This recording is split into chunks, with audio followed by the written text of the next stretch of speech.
So there are many things regarding China's nuclear program that are already changing. For example, if we look at the numbers, for decades, the arsenal was maintained at a very small number of about 200 nuclear weapons. That number started to grow since the early 2010s, approximately speaking. And according to open source research, by this year, the number is already about 400. So China has more or less doubled its nuclear arsenal in a few years. The DoD assessment is that by 2027, China will build about 700 nuclear weapons. That number might grow to 1,000 by end of this decade.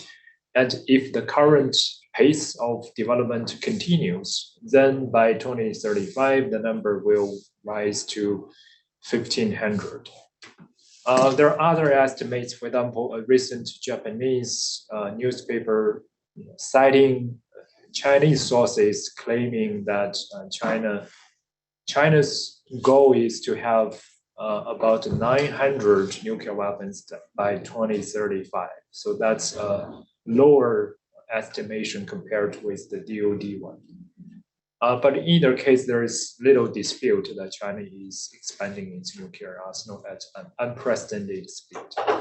And the structure of China's nuclear arsenal is also changing, traditionally heavily dependent on its land-based nuclear forces. Today, China is openly developing a nuclear triad capability, and China used to criticize the U.S. and Russian triad capabilities as indicators of those countries pursuing nuclear hegemonism, but now itself is publicly pursuing the same capabilities.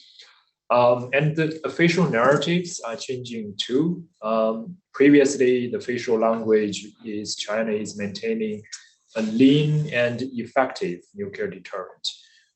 In 2021, the language became that China is going to develop a high-level strategic deterrent system, which is, I think,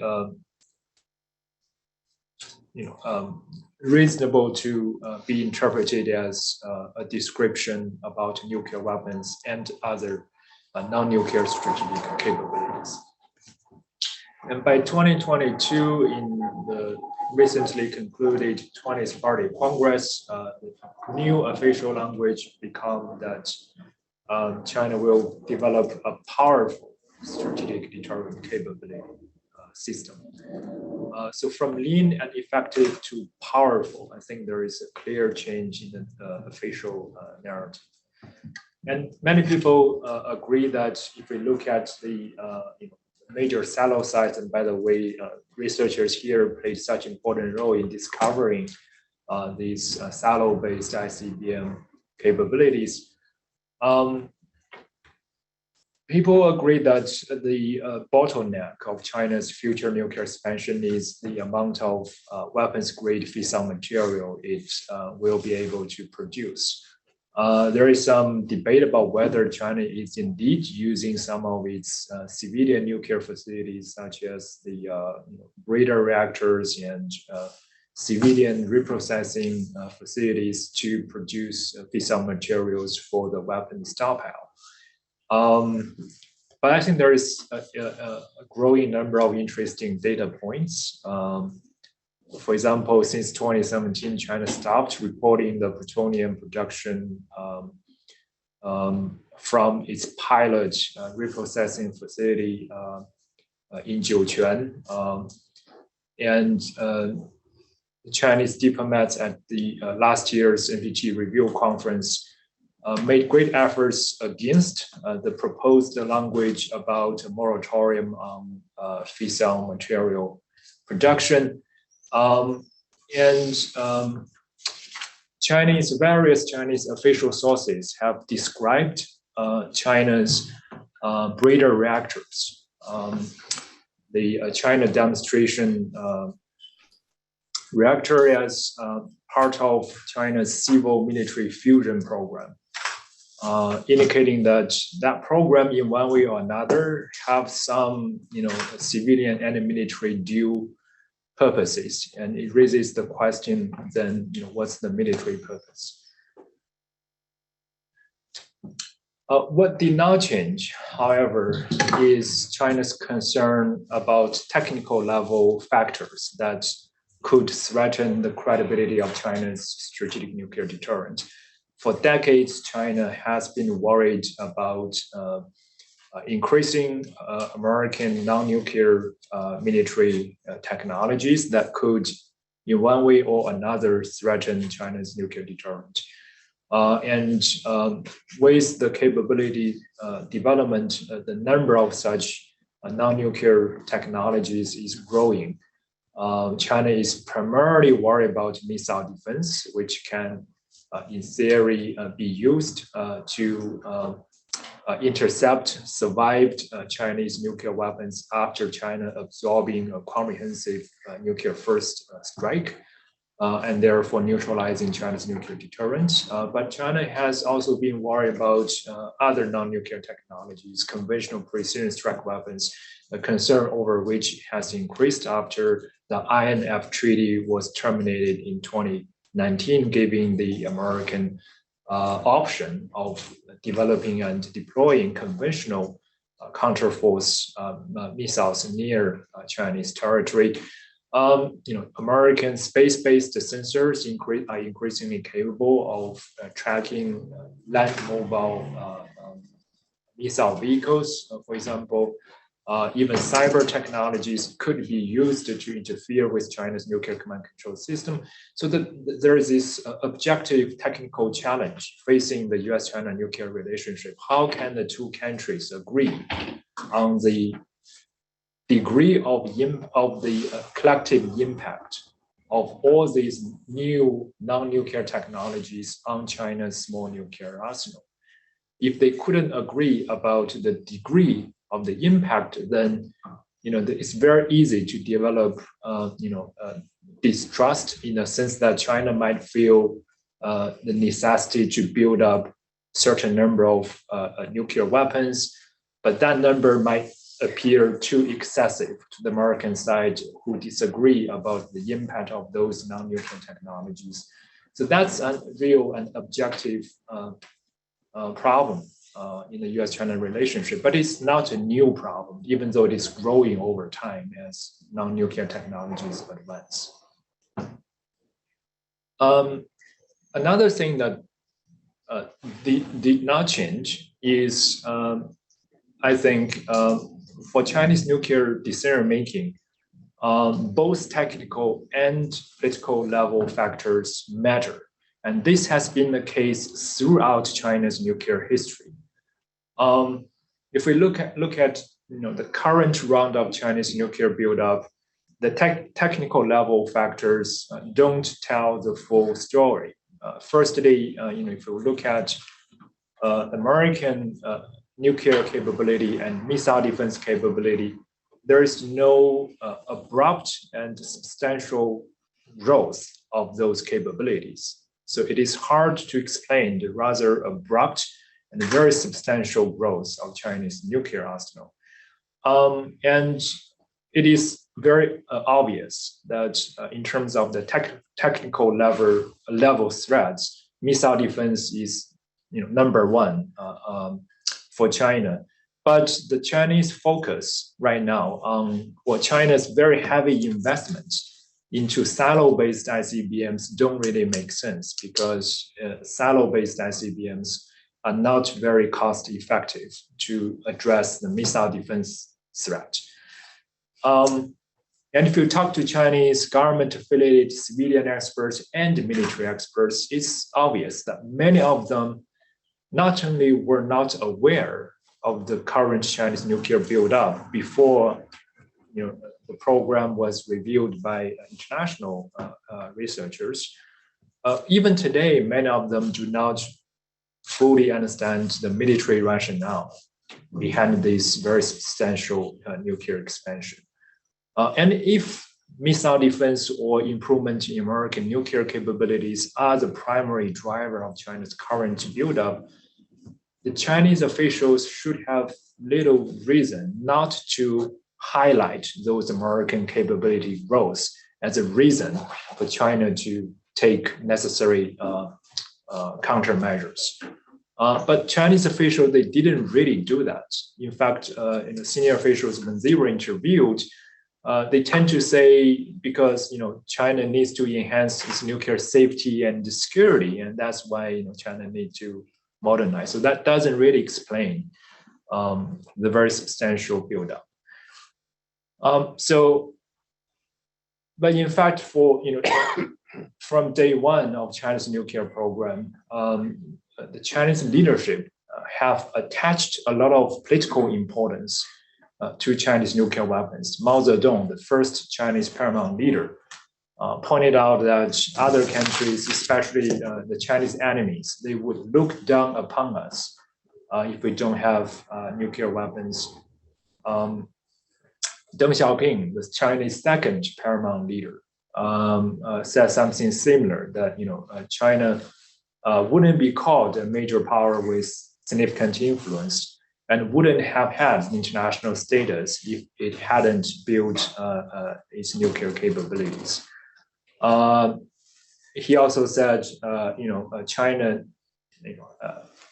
if China was to have a higher status and more say in the future world order, it must be backed by a strong nuclear power. Jiang Zemin, China's third paramount leader, said that China needs to build a nuclear capability that is commensurate with China's great power status. And Hu Jintao said something very similar, that China needs a strategic missile force commensurate with China's major power status. And if you look at public statements by Xi Jinping, the current Chinese paramount leader, his statements don't really change that much from his predecessors. He said, for example, that nuclear weapons' fundamental nature is a political weapon. And nuclear weapons have this strategic role in political, diplomatic, and military struggles. He basically describes nuclear weapons as the strategic cornerstone. He basically said, China's missile forces are the strategic pillar of China's great power status. However, I think what does China's great power status means today may have changed in the mind of the Chinese political leadership. Even though for the current Chinese paramount leader, he still appears to only want to build a nuclear force that is commensurate and consistent with China's great power status. But what does China's great power status means today? That has changed. If you read Chinese senior leaders' speeches, writings, and also analysis by senior Chinese policy experts, it's clear that current Chinese political leaders, they interpret China's current international power status in the following way. They acknowledge that there has been growing struggle between China and other Western countries, especially the United States. The struggle mostly includes perceived U.S.-led Western countries' efforts to contain China, to demonize China, to disrupt China's development. They think that all those increasing Western criticisms against China on issues of human rights, Uyghurs, Xinjiang, Hong Kong, domestic political suppression, etc., are all excuses used by Western countries to actually create trouble for China, to demonize China, making China harder to make friends, harder to focus on its internal development, and therefore harder to rise. And they think This has a lot to do with China's growing relative power. For decades, China has been rising, and China's capabilities have been increasing, but the power gap between China and the United States was still very significant. And that's why the US and US-led Western countries, they didn't really worry. But in recent years, the continued China's growth made the power gap less and less, to the extent that many people were predicting that China is going to surpass the United States, at least economically, in a very few, in several years. So the power transition is about to happen.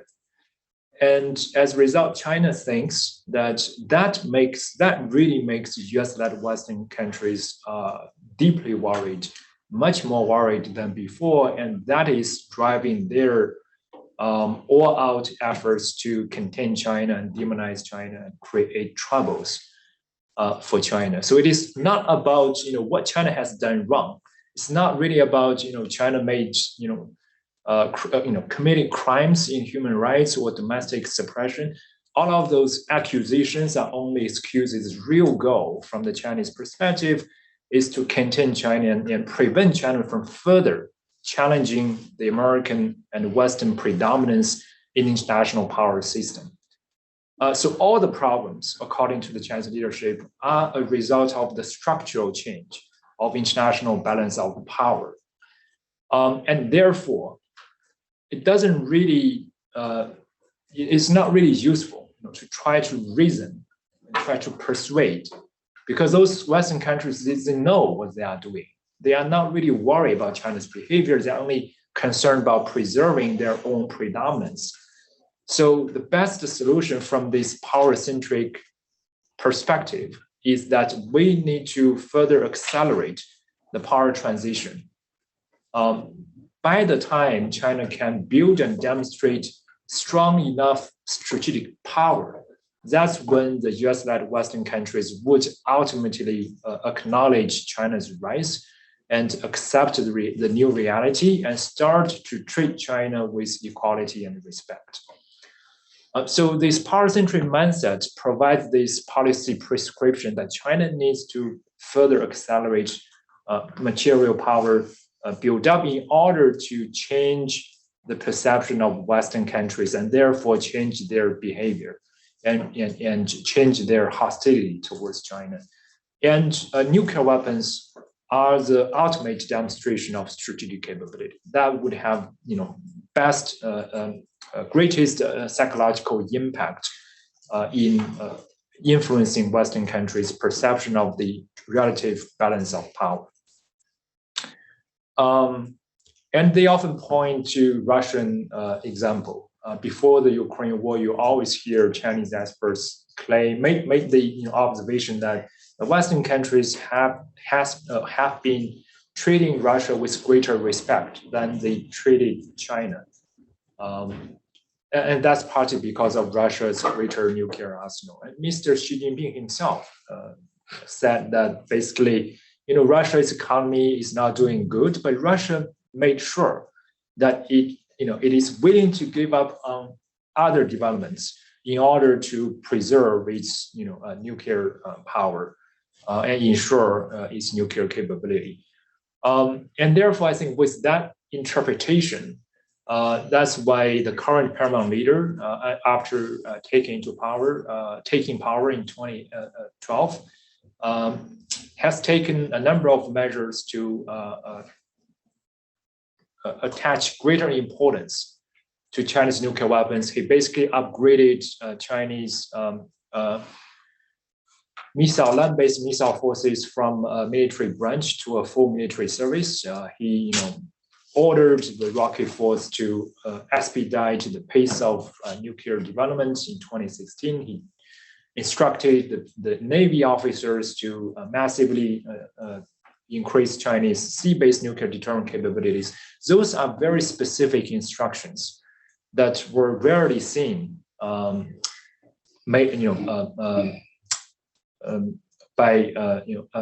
previous Chinese paramount leaders regarding nuclear weapons. And I think partly the reason China focused so much on silo-based ICBMs at this moment is perhaps because that's the quickest way that China can build and demonstrate a stronger nuclear capability. There's a similar story in the early stage of Chinese nuclear history when China was about to detonate its first nuclear device. The nuclear weapon scientists, they gave Mao Zedong two options. One is to make an early detonation. Second option is to wait until China produces more fissile materials, made further progress in weaponization of the nuclear device, and then detonate its first nuclear device. Early detonation would actually expose Chinese vulnerability. It would alarm Chinese enemies, but actually China had not fully weaponized its nuclear capabilities, so China would be in a period of vulnerability. But Mao basically said we need to detonate early, because the primary goal is to, make Chinese enemies scared. So that's, the most important goal here, despite the fact that early detonation could actually create technical level vulnerability to Chinese nuclear deterrent. So I think what happens right now is there is stronger interest at the political leadership level about nuclear weapons. China was able to maintain a very small nuclear arsenal and very modest nuclear posture for decades, and that required constant intervention from the top leadership to contain the impulse of the military and defense industry to acquire better weapons and larger arsenal. But now I think it's reversed. I think the leadership is willing to give greater leeway to the military, to the defense industry, for them to develop necessary capabilities, and perhaps even the political leadership is providing a political mandate for them to build up, specifically build up China's nuclear capability. And in this case, the military and defense industry, they would have much more freedom than before. So they, currently are working on a bigger arsenal, but also they have freedom to think and and perhaps make decisions about what specific nuclear capabilities make most sense for Chinese security. And in this regard, it appears that there is growing interest to develop escalation management capabilities, because the military is increasingly worried that the U.S. is willing to initiate a limited nuclear warfare. In Taiwan Strait is also becoming more dangerous. There is a more realistic risk of a war between U.S. and China over Taiwan, even though China is acquiring greater conventional military advantage in the Western Pacific theater that makes China less necessary to threaten nuclear escalation in a conventional war. But China worried that that would make the US more willing to threaten nuclear escalation in future conventional war. And China needs to deal with that. China needs to have the capability to respond in kind to various levels of nuclear threat. And that could best deter American limited nuclear threat and to control escalation. And there is also growing emphasis in the Chinese nuclear forces about warfighting. At least if you read their doctrines, they increasingly use the words like, strategic decisive victory. For many decades, the Chinese nuclear force took great care to avoid nuclear warfighting. They always claim that China's nuclear strategy is only about deterrence. How to explain this change in narrative? I think one possibility is that under current Chinese domestic environment, all the military branches and services, they feel a stronger pressure to appeal loyal to the top leadership. And President Xi himself has been really stressing the importance for the military to prepare for war fighting for many years. And that has been a key slogan from Mr. Xi himself. So perhaps the Chinese nuclear force, and in this case, the PLA missile force, is also trying to demonstrate their political loyalty and try to interpret some of the war fighting narratives into their doctrines. So they came up with these terms and slogans, but it is uncertain whether they have fully figured out what this really means at the operational level.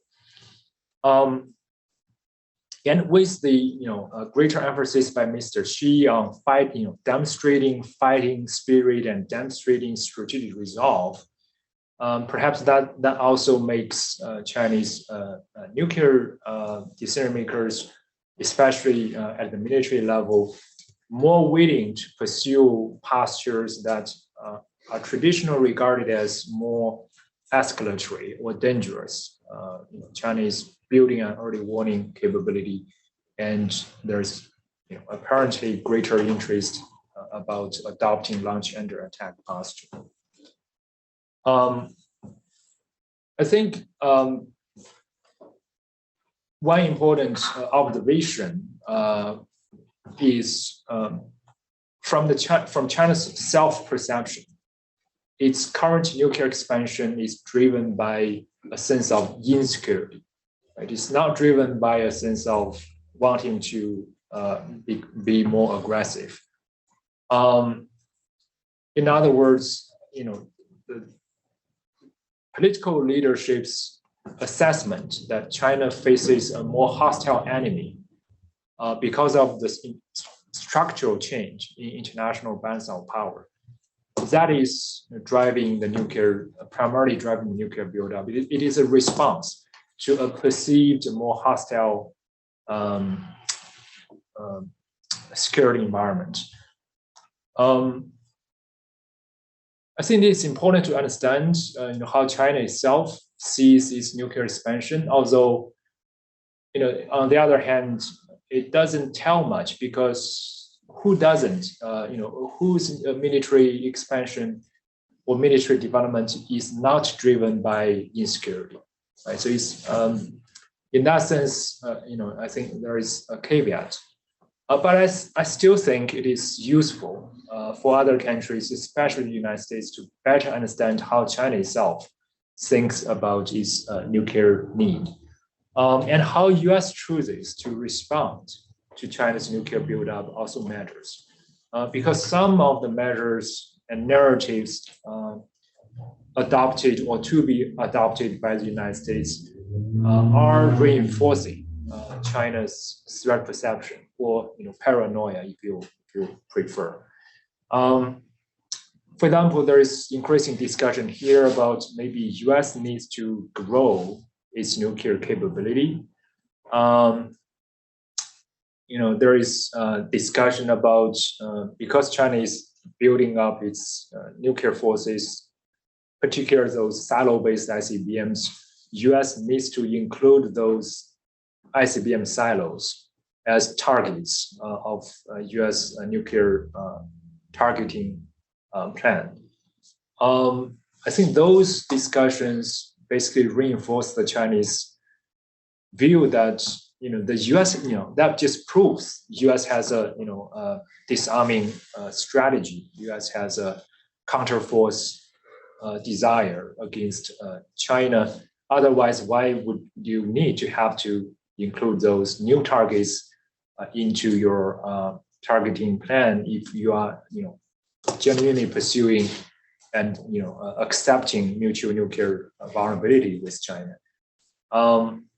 The expressed concern about China wanting to achieve nuclear parity also doesn't resonate well within China. It is viewed as a deliberate demonization by the United States, because from the Chinese perspective, they don't see themselves as already committing to nuclear parity. If you read statements by Mr. Xi or top military generals like Xu Qiliang, vice chairman of Central Military Commission, they still emphasize the importance of asymmetric deterrence and a selective development of strategic capability. To me, I think that indicates a remaining commitment to asymmetric nuclear deterrence. China doesn't need to have similar nuclear capabilities, despite the decision to somewhat grow its nuclear arsenal. It's likely that China is taking a step-by-step approach.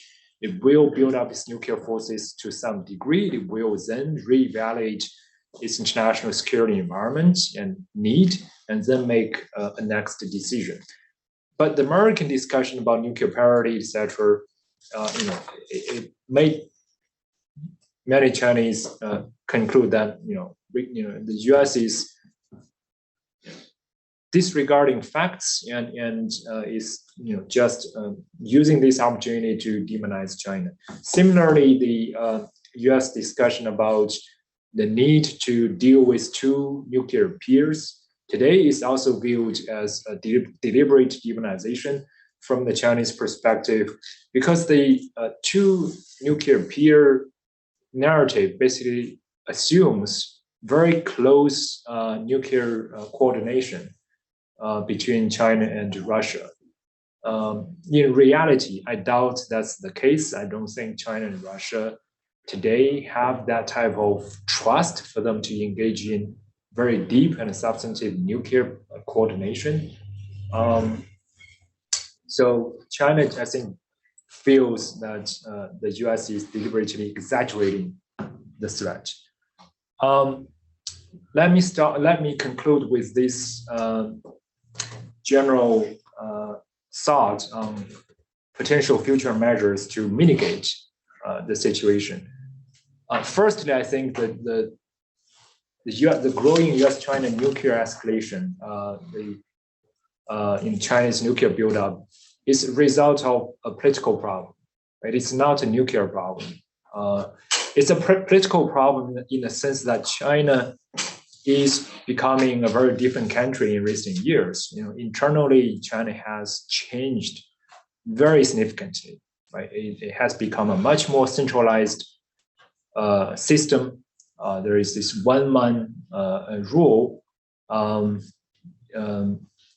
top leadership is worshipped with no questions being asked about his decision and his thinking. And there is stronger control about information access.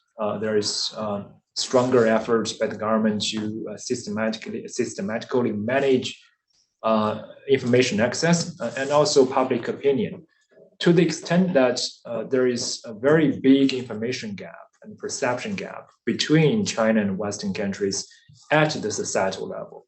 There are so many wild conspiracy theories genuinely believed, not only by Chinese general public, but by the policy elites, and very likely by the top leadership as well. The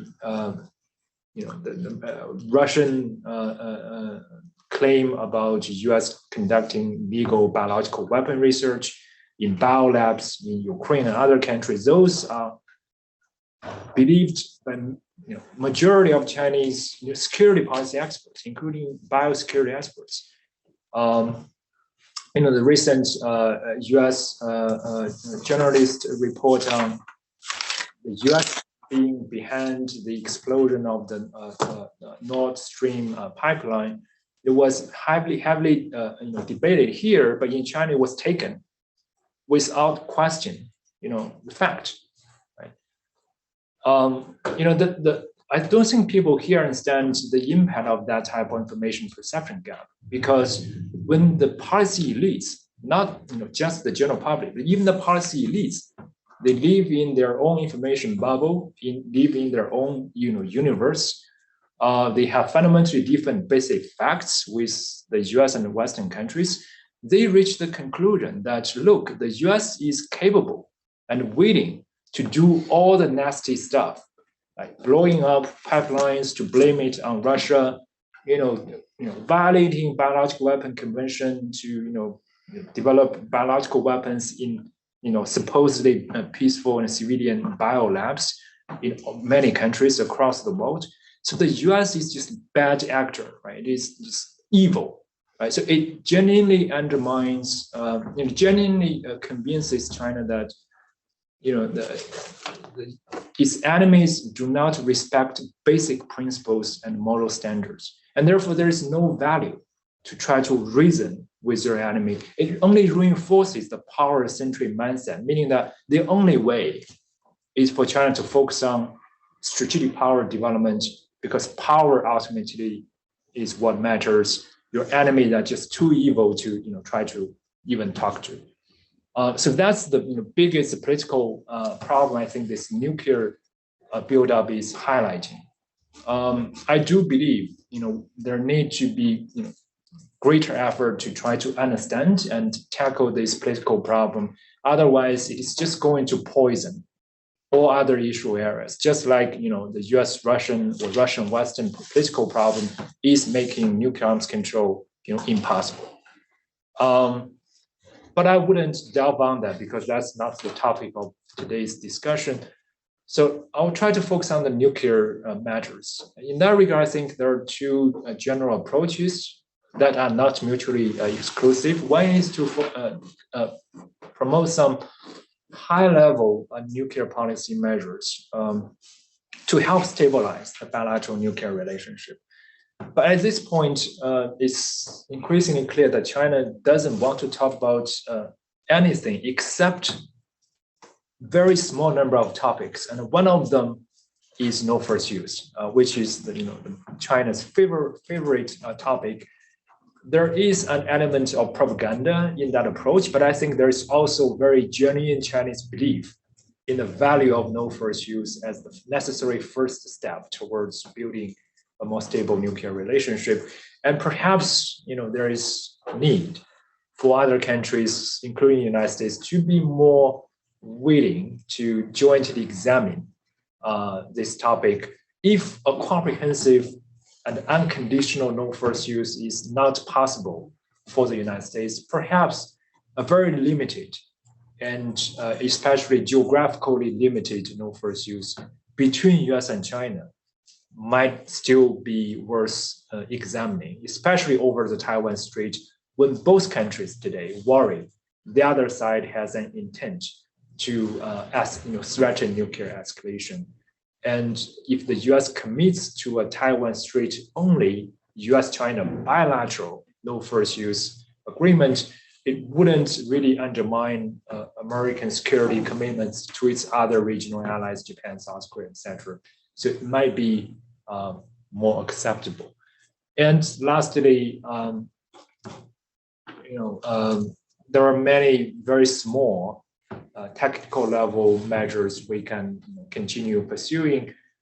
They wouldn't produce immediate and substantial impact, but if our goal is very limited and pragmatic in the sense that we just want to avoid the worst outcome of nuclear use, we just want to make sure that bilateral competition wouldn't escalate to terrible nuclear exchange, then those small technical level nuclear policy measures could still be helpful, such as to clarify misunderstandings between the two sides on specific issues. There is growing Chinese concern that US is deliberately pursuing limited nuclear warfighting and is deliberately lowering the threshold of nuclear use. Perhaps the US could consider more unilateral briefings to Chinese experts, not only to Chinese officials. There is room for conducting joint expert level examination about concrete confidence building measures. We can make some of the existing proposals more technologically clear and executable.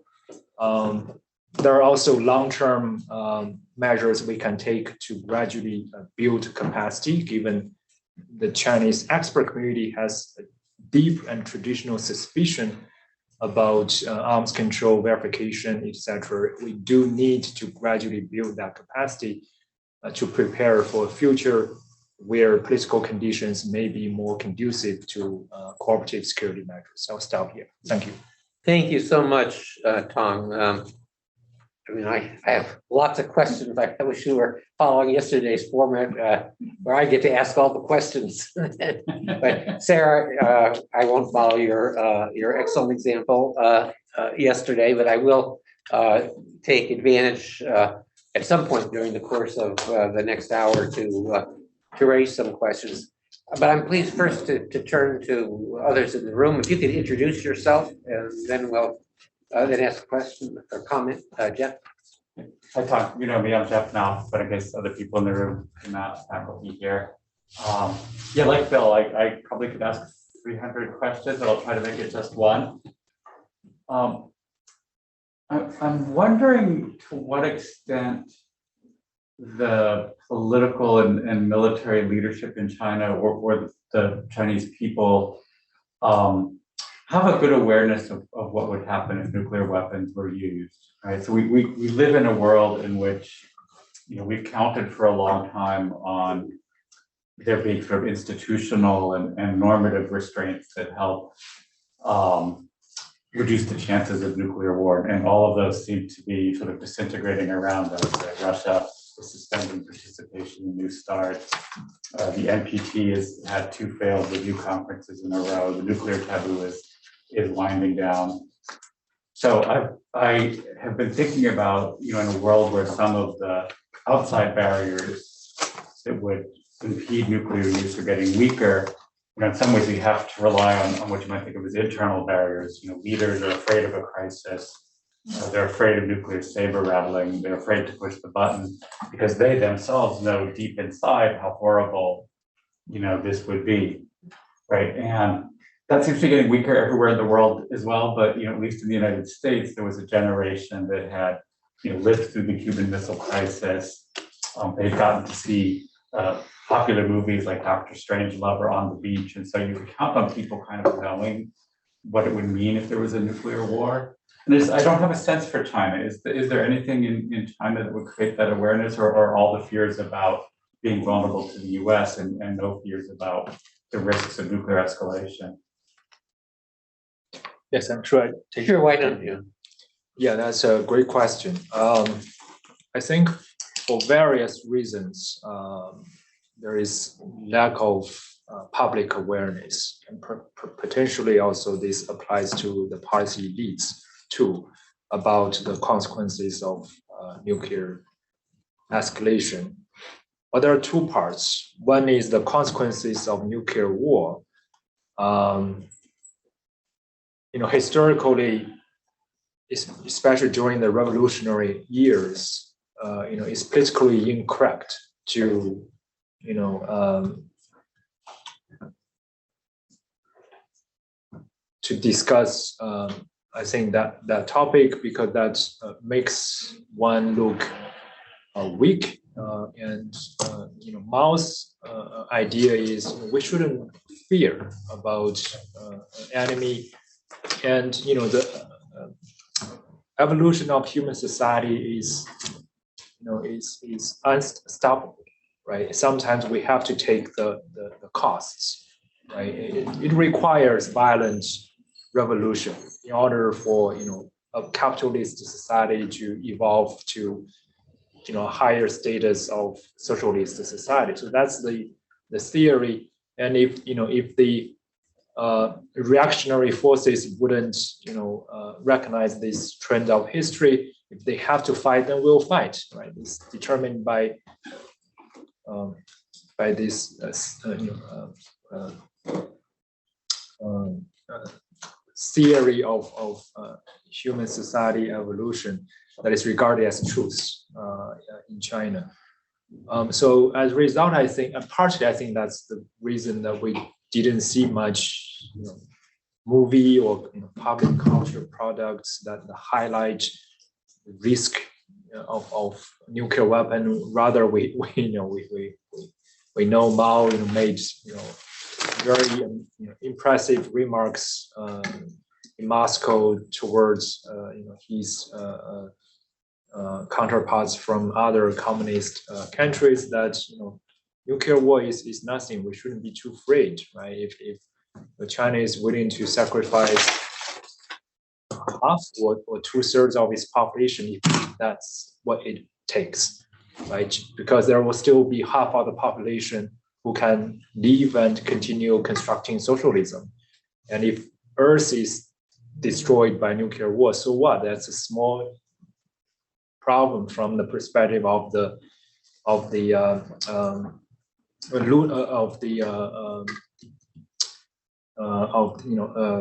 of the universe, right?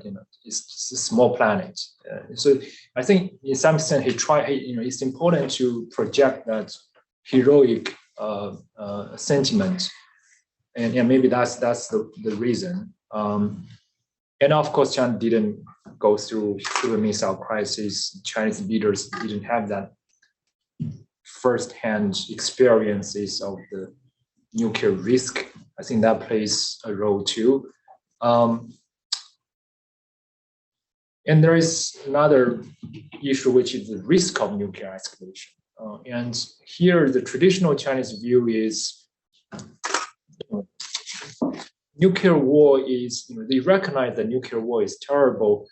And therefore, they think, despite the public discussion of nuclear use, in reality, decision makers are very unlikely to push the button.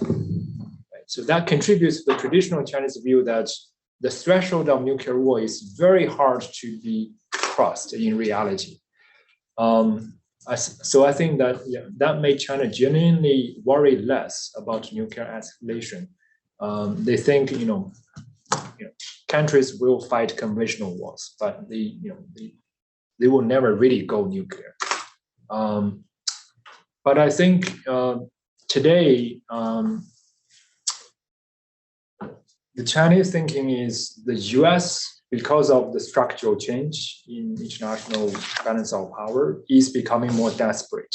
The U.S. wants to prevent China's continued development, and U.S. will increasingly resort to more and more extreme measures to stop China's development and prevent China from from rising successfully. So the U.S. will be more willing to take risks. So the risk of general military conflict or nuclear escalation is ultimately a production of US behaviors. Right? So because of this understanding of the source of nuclear risk, China thinks its own nuclear buildup can only help contain nuclear risk. Right? So in that way, there is no contradiction. China genuinely feels itself wanting to reduce nuclear risk, but the best way is to build up its nuclear capability.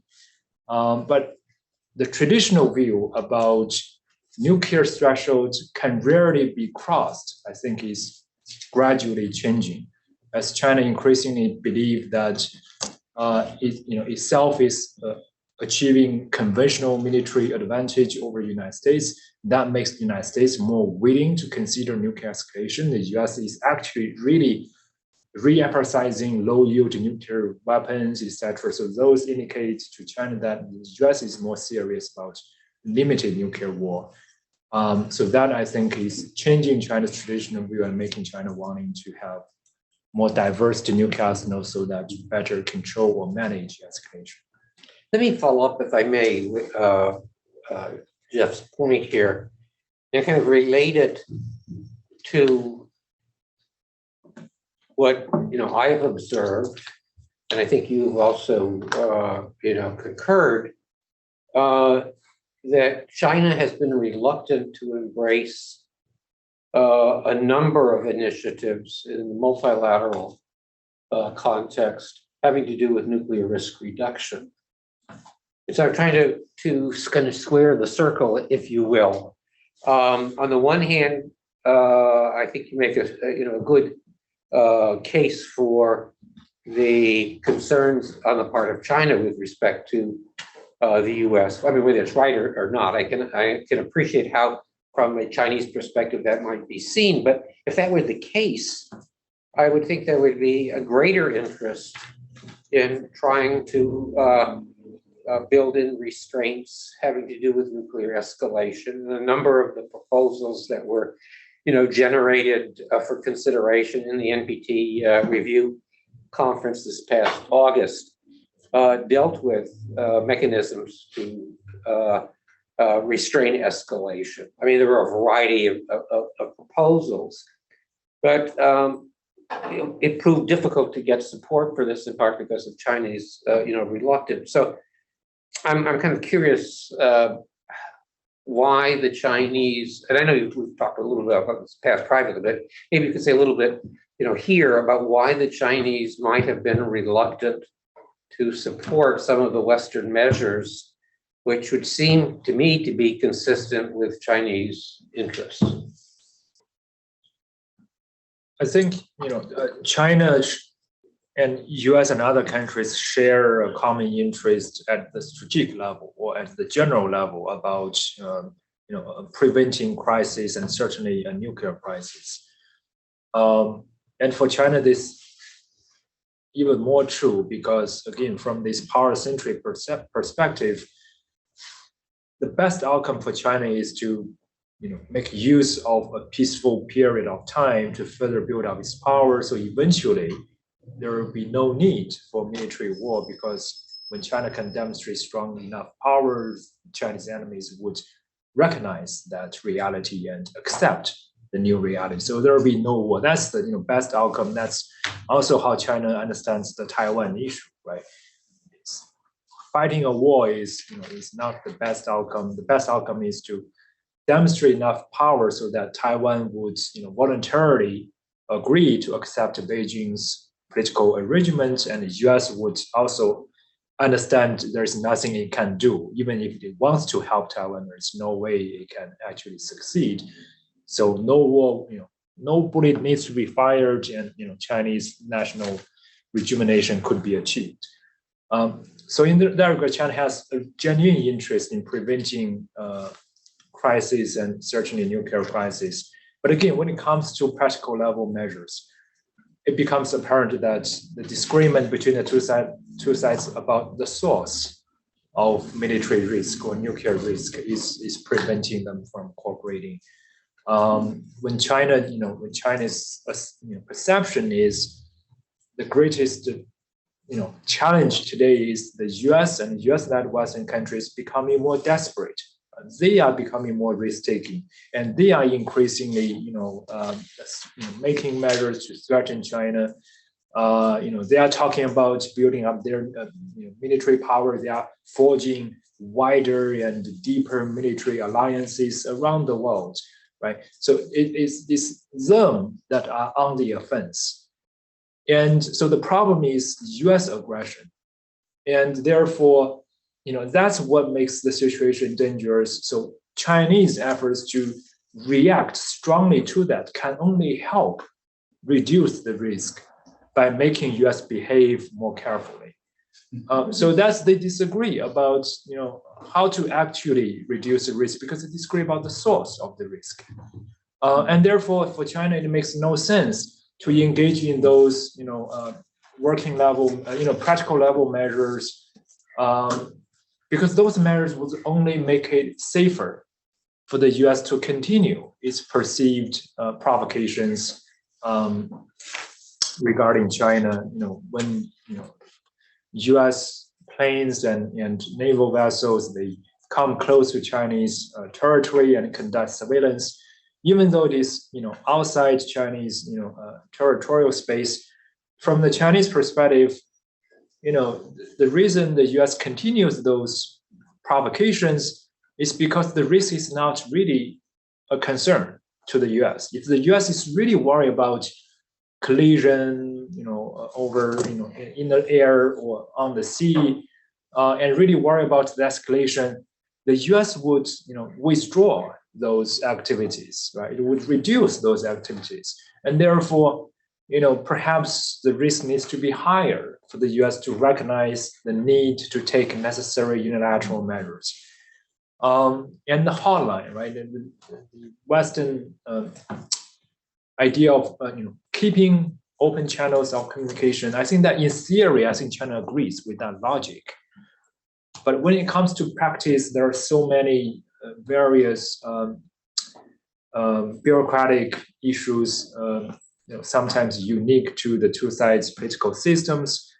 On the Chinese side, when in this increasingly highly centralized system, the military officers or officials they have to inform the political leadership about every development and about every decision.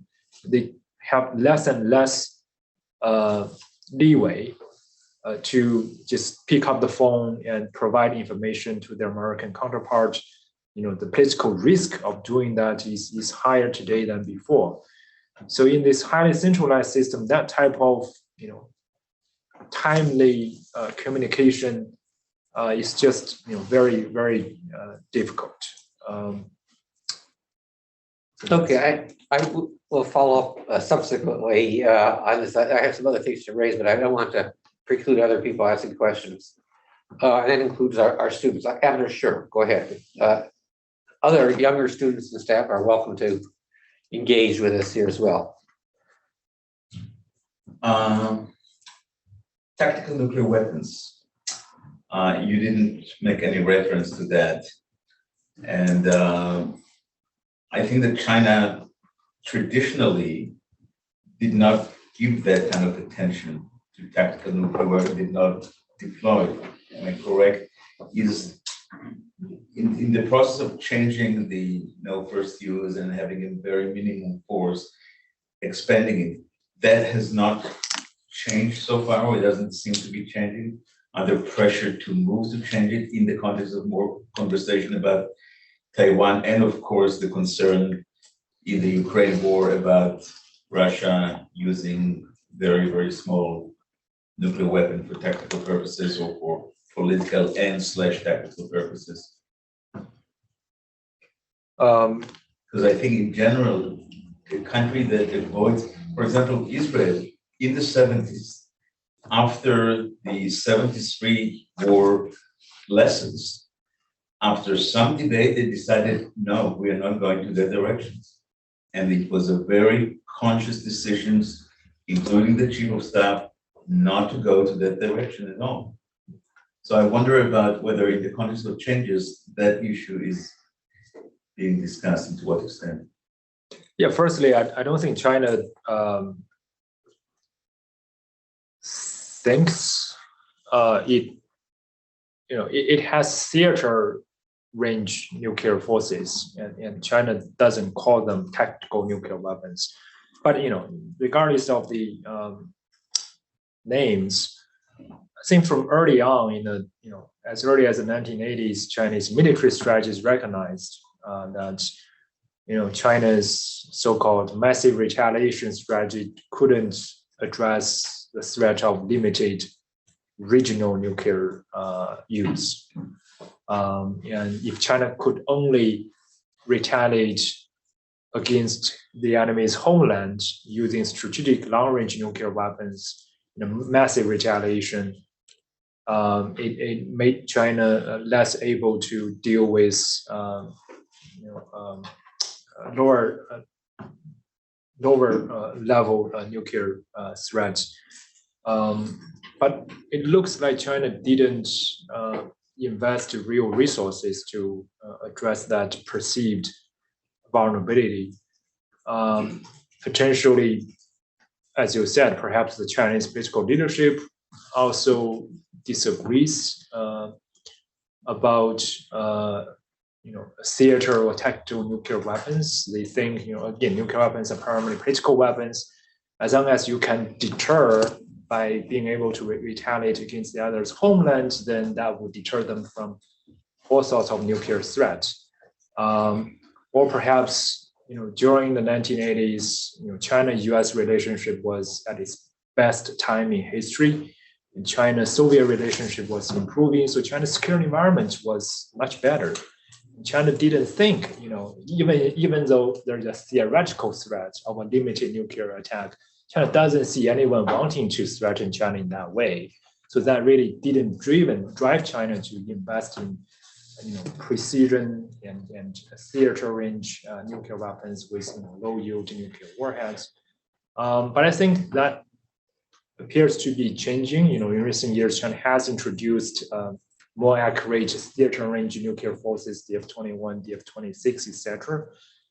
Part of that may be just a natural result of technological advancements, but part of that may be aimed at filling this gap that was identified decades ago, especially when today the risk of a Taiwan conflict with the United States is growing, and China thinks the U.S. wants to threaten limited nuclear war. Whether China would go all the way to develop low-yield nuclear warheads is very hard to tell. There is internal debate within the Chinese policy community, including within China's own nuclear labs, so-called nuclear labs, the China Academy of Engineering and Physics.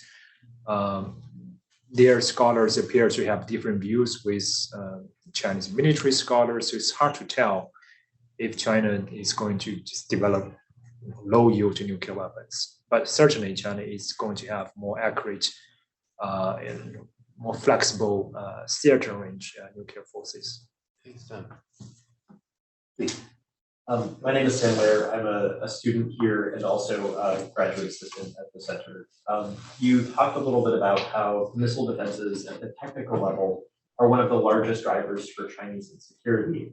I was curious if you had any ideas, be they unilateral or bilateral, to help address in some way the threat or perceived threat that American missile defenses pose to China, particularly in light of new capabilities for the SM-3 and the gradual expansion of that force.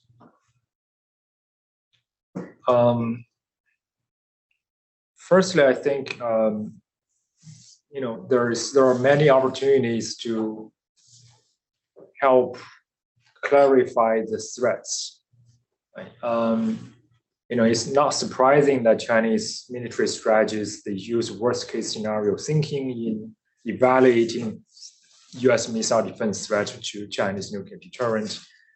But there are opportunities that U.S. can help reduce some of the exaggeration or some of the worst threat perceptions. SM-3 you mentioned is an example. It has demonstrated some capability to intercept ICBMs, but it would only be able to intercept Chinese ICBMs if deployed near the U.S. East Coast or West Coast. In other words, near the U.S. homeland. If it is deployed in West Pacific near Chinese territory, it wouldn't be capable. It doesn't have the kinematic. It doesn't have the capability to catch up with Chinese ICBMs in the ascent phase of the flight. But Chinese experts don't seem to understand that. They repeatedly claim that those ships, Aegis ships, could be forward deployed near China and therefore intercept Chinese ICBMs early on. But open source, there's enough openly available data that I think Chinese and American experts can use, to do modeling and simulation and reach a very clear conclusion that at least those systems wouldn't threaten China if deployed far away from U.S. homeland. There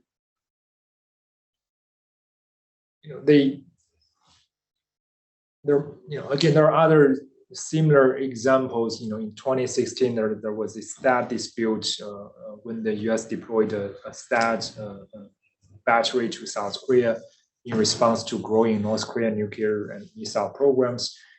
There was a genuine technical disagreement between American and Chinese experts on whether the radar of the THAAD system AN/TPY-2 was capable of threatening Chinese strategic nuclear deterrent. Right, the Chinese experts they pointed out that the location of the radar made it possible to observe the process of Chinese ICBMs releasing warheads and decoys. And because it is S-band, this radar can tell the decoys apart from real warheads and can relay this information to the GBI systems and therefore increase the overall efficiency of U.S. homeland missile defense. I think American experts generally dispute that analysis. I mean, again, there is enough openly available technical data. They could have the experts from the two countries could have sitting down together and conduct a joint analysis using open source data and see whether this makes sense technically speaking. But more important, I think they haven't tried to answer basic questions. Right? The U.S. goal to develop homeland missile defenses in response to is to counter the growing North Korean ICBM threat, according to U.S. official policy. But is it possible that the U.S. can set up its homeland missile defense capability in a way that can only defend against the North Korean ICBMs without seriously undermining Chinese nuclear deterrent? And that's a very basic question.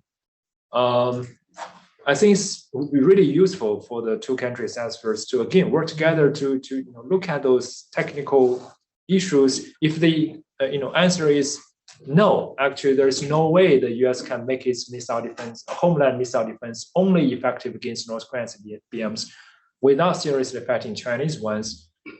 That conclusion, although disappointing, it could still help reassure China. The U.S. is not deliberately using North Korean threat as excuse to develop capabilities against China, right? There are genuine technical problems that prevents U.S. from designing a system that can only work against North Korea without affecting China.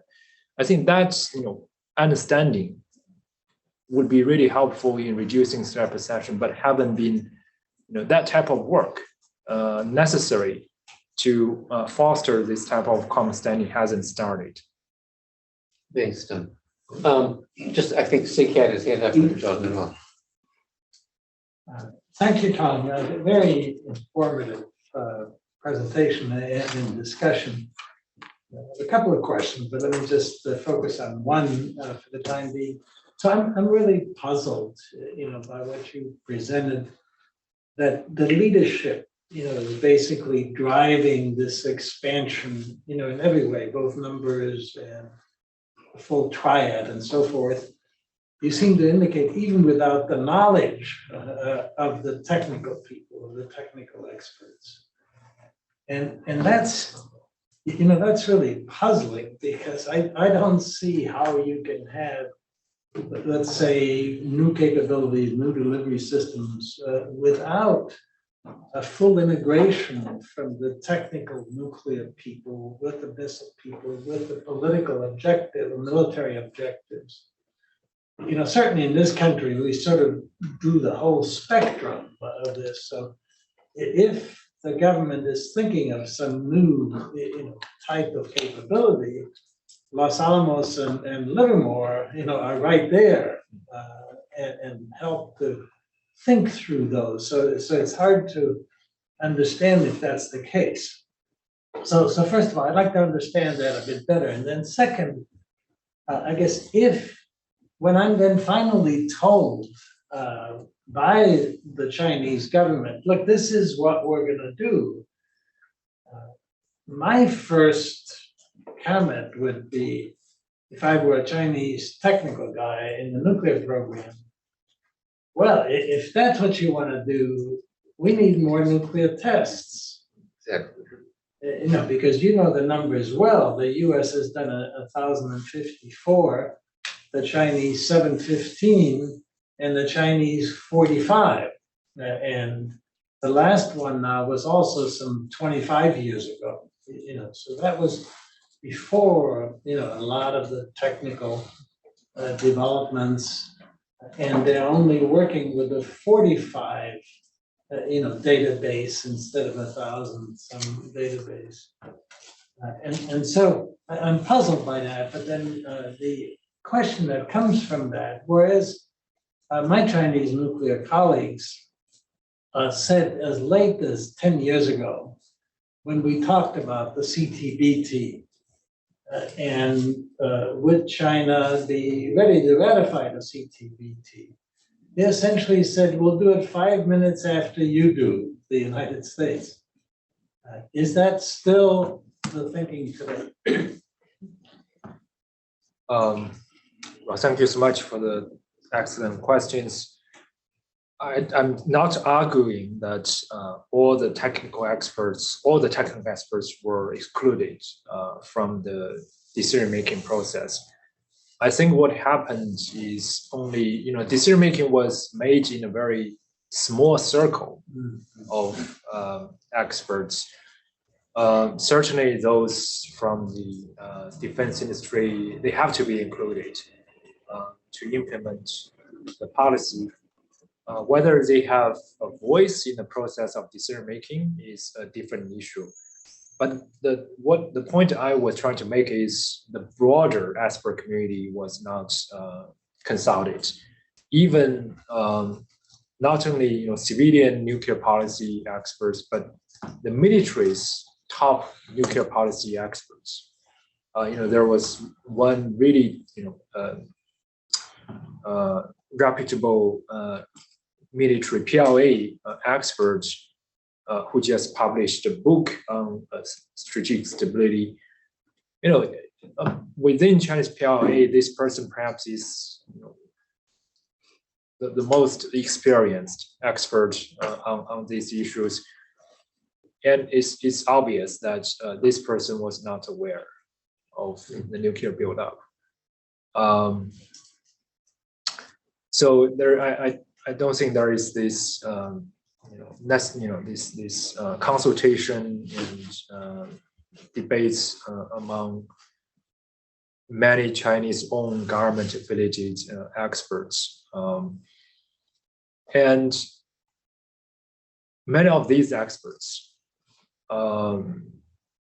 in private conversations, they it's clear they couldn't say directly because of sensitivity, but that that reflects the overall domestic environment, right? Even colleagues, Chinese colleagues ourselves, in private conversations, we don't really discuss these issues because of the concern of political sensitivity. But I think it's clear that many of them don't think China's nuclear deterrence faces such a threat that needs a massive build-up to address. And many of them seem to agree that it has more to do with top-level mandate. Whether this means China needs resuming nuclear testing, I genuinely don't know. Dr. Hui Zhang at Harvard's Valve Center perhaps is a much better expert on China's nuclear warhead technology, fissile material program. He is working on a new book manuscript that will reveal a lot of new details of China's nuclear testing history, but actually more broadly about the entire Chinese nuclear weapon program history. And I think his research indicates China had already mastered very high-level nuclear warheads miniaturization capability. Who's the person? Hui Zhang at Harvard Valve Center. I think his book is going to be published soon. I hope I didn't. But I think it's But either way, if So if, so China perhaps doesn't have real difficulty, merging its strategic missiles with multiple warheads. But if China, the question is, does China want to have low yield nuclear warhead? That's, I think, still unclear. And if China needs that, does China need to resume testing? I really have very little idea. And I'm sure the Chinese nuclear complex is increasingly worried that the other major powers are making preparations to be able to resume nuclear testing soon. The US is clearly doing so. Russia just announced its intent to do so. And I'm sure the Chinese nuclear scientists are also making necessary preparations just in case. Thanks, John. So Jean and Decker. Thank you, Tom. Very, very good talk. Said as expected, took the words out of my mouth on the nuclear testing issue. And I would like to engage you separately on that. I mean, I have long believed that while China, as said, will ratify 5 minutes after the US does, have held that position in at least politically and diplomatic circles. Coming from within the CTBTO, there was a great sense of skepticism about that, that this is posturing, and that it's convenient for China to say that, knowing that it's impossible for the United States to ratify. But put that aside, as we are both members of the International Panel on Fissile Material, and so I was struck with your comment about, on your observation that at the last review conference, China was kind of critical about language that has been in review conference documents for 20 odd, maybe even longer, about maintaining a moratorium on fissile material production. This is really the first time that a nuclear weapons state has stated that in such a public domain, in the face of kind of the accepted language. So the question is, yes, you mentioned China is going to build up its nuclear arsenal. India, Pakistan are also trying to increase their fissile material production. So other than these political statements, what can be done to try and manage that, other than to say, well, let's call on a moratorium? Because if not, we're going to get a runaway of production. Some facilities in the United States and France and the UK, I mean, there's already been either dismantled or there's no need for such facilities. But do you foresee that this could actually increase a new race for fissile material production? If I could add to that, what Jean, I mean, I agree with what Jean has said, but I think it was striking, having them sat right literally next to the Chinese delegation for 4 weeks. It was the fervor with which they promoted or with which they defended their position that was striking. I think the only other issue that engaged them as much was the AUKUS issue. And they were ready to kind of fall on their sword on this issue. I mean, that was one reason why they were so opposed to the Russian blocking of the final document, because they'd been successful in removing the language. But what's also puzzling to me is that on most issues, the Chinese enjoyed being with the majority. I mean, they didn't like to be singled out. And if they stood out like a sore thumb on this issue, I mean, they were opposed by everybody, basically. Nobody else really supported their stance. And so there were political costs that they were incurring. And so it was strange to me that they would, take that stance as publicly, as persistently, given what I thought were important political costs that they incurred. So I just wanted to add that to Jean's point. Yeah, I think that's, it's possible that the Chinese delegation just received this basic position they need to stick to, and perhaps one of them is no to fissile material moratorium. There is the diplomats didn't need to know why. But I think I agree. I think in general that's just weird that you're willing to take the political cost. You are it tends to make people more suspicious.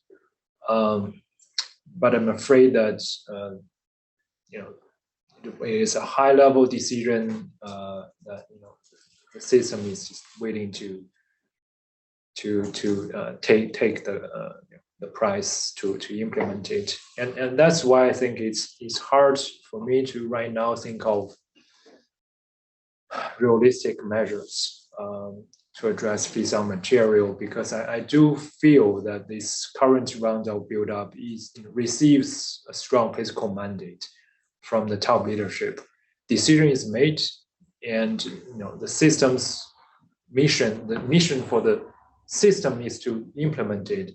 It's in the process of implementation, and given the increasingly centralized nature of the system, I don't think people at the bureaucratic level are willing to raise questions or challenge the decisions at all. In other words, the system, it motivates people to better fulfill their given orders. That's best in line with their career benefits. Whether this would undermine China's image or reputation in the non-proliferation field, I think that's increasingly less relevant to diplomats and military personnel. So that's, I think, very, very unfortunate. I don't have good answers. Fissile material treaty will never happen. So one of our own experts who carefully monitors Chinese missile developments, Decker, would you like to ask a question? I'm Decker Lith, I work upstairs in the GRA at CNS here. First of all, thank you for the talk about drivers. I had a question about the choice of doing mass scale silo basing. I'm sorry, mass Silos. The choice of doing a large scale silo based deployment. When the DF-26 was unveiled and it became clear that it was capable of switching between a conventional nuclear mission, one of the explanations I heard from some Chinese sources was that this was partly a cost saving measure, and that they had integrated the roles into one system to keep operating costs and development costs down. And I was wondering if you had any thoughts on the same argument being applied to silo basing, in that it's not just a matter of speed, of building speed, but also a measure of doing the deployment they're currently doing entirely with mobile forces would be very, very expensive, and silos being a cheap alternative to that.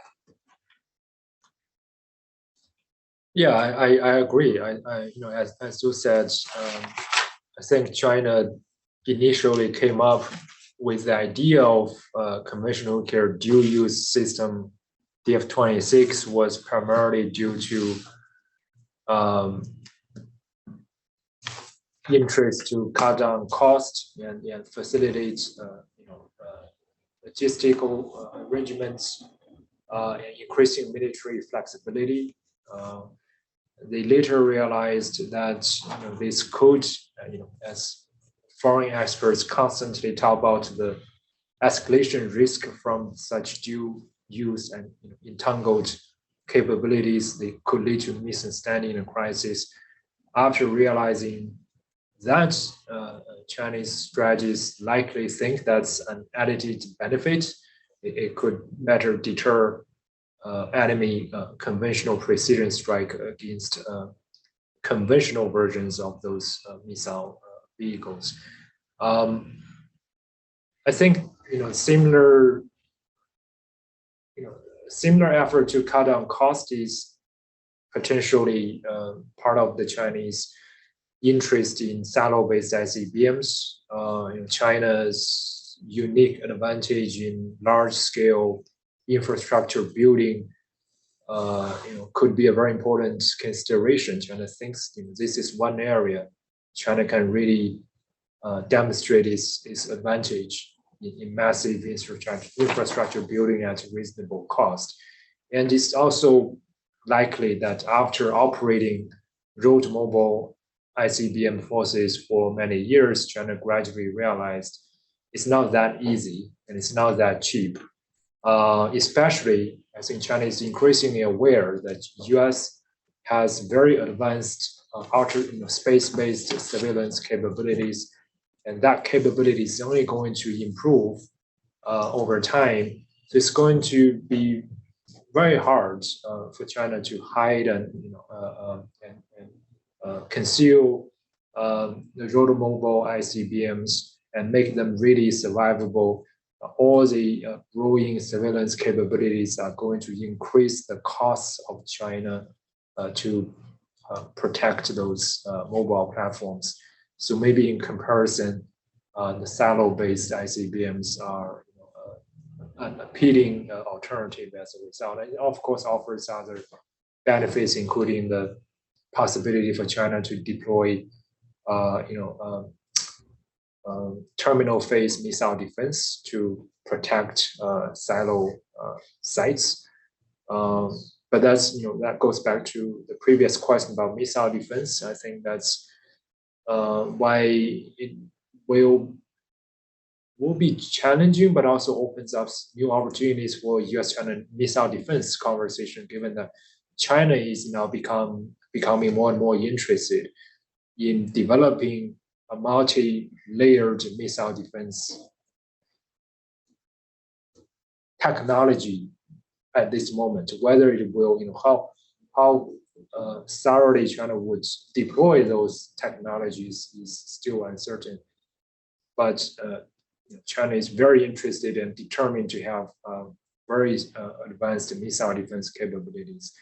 I think that opens up opportunities for missile defense.